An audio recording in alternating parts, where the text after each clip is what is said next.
Alors j'ai décidé de vous faire une petite vidéo, j'ai pas beaucoup d'énergie, désolée, mais hier j'ai fait ma première crise de Gilbert de 2026, badaboum. Vous savez, je gère pas trop mal niveau nutrition, mais ce qui est venu se rajouter en fait, c'est un stress de rentrée, voilà, j'ai eu une nuit un peu fragmentée, et le matin, ça allait, je me suis bon, un peu fatiguée, mais c'est pas grave. Donc j'ai mangé normalement, à midi j'ai mangé un peu sur le pouce, puis l'après-midi j'ai commencé à être très très fatiguée, mal de crâne d'abord un petit peu, puis ça s'est amplifié, amplifié, amplifié. J'ai continué à manger parce que bon, je savais pas trop quoi faire d'autre, et de toute façon je savais je savais ce qui allait arriver. Donc j'ai commencé à avoir la nausée sur la fin de journée, et puis j'ai fini la tête dans les cuvettes. Donc désolé si ça vous amène des images à l'esprit, mais voilà, c'est ça la vie quand on a le syndrome de Gilbert. Alors heureusement, j'en fais pas trop souvent, parce que je surveille ma nutrition, mais qu'est-ce qui se passe en fait?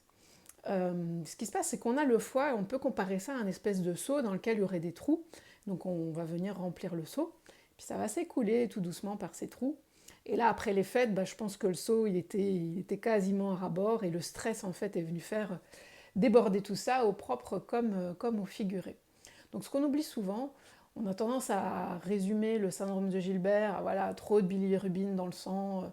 Mais non, c'est pas que ça, en fait. Le syndrome de Gilbert, c'est un phénotype très sensible au stress. Donc ça veut dire quoi? Ça veut dire qu'on est des individus qui avons une sensibilité au stress.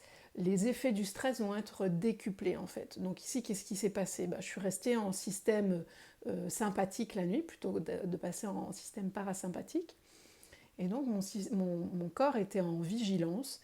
Et ce qu'il a fait, quand on est en vigilance, on est sur le point de se battre, on est en système d'alerte, et bien le corps il coupe en fait l'énergie qui va vers la digestion. Donc ma digestion s'est arrêtée.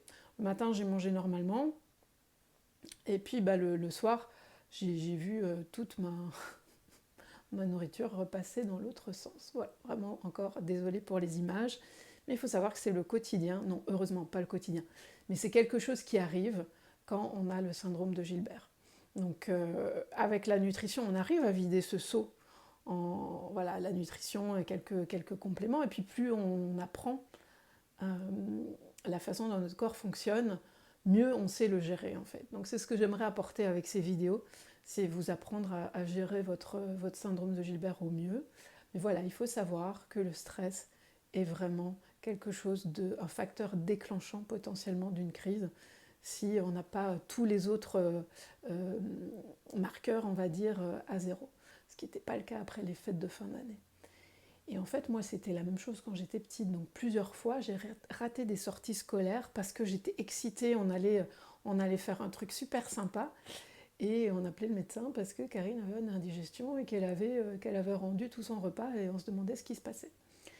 Eh bien, c'était déjà mon syndrome de Gilbert, en fait, et cette sensibilité au stress. Pourtant, je ne suis pas une personne stressée, je suis plutôt relativement zen. Mais voilà, il y a des choses qui se passent à l'intérieur. Le corps reste en alerte et coupe la digestion. C'était une petite tranche de vie. Bon, si vous aussi vous en souffrez, n'hésitez pas à mettre vos commentaires. Et je pense qu'il est important de commencer à prendre ce syndrome en compte, de témoigner et de s'éduquer en fait. Comment on fait pour mieux le gérer.